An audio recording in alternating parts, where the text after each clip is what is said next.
روح وإصرار وعزيمة وكلاحة ورخامة وكماشة.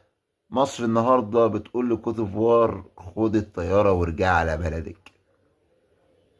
خدوا الطيران وروحوا يلا. والحمد لله برضو ربنا سترها معانا.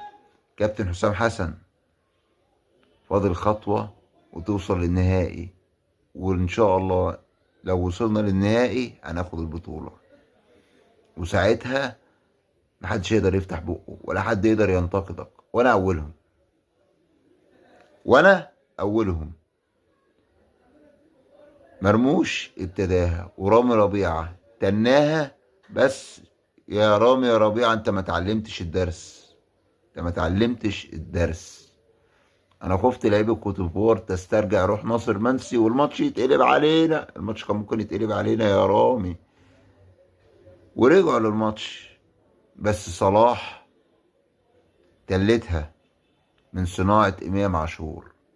ورجعوا للماتش، بس اخر ربع ساعة او اخر 10 دقايق لعيبة مصر رجالة. رجالة كانوا بيموتوا نفسهم على الكورة.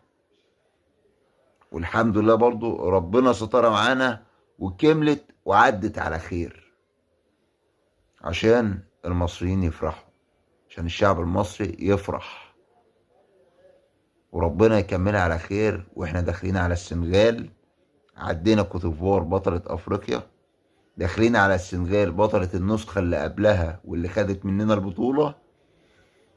عايزين نعمل في السنغال زي ما عملنا في كوت ديفوار، عشان يعرفوا ان منتخب مصر بيكسب بالروح والإصرار والعزيمة. والدعاء المصريين سبب فوزنا النهاردة. ألف مليون مبروك.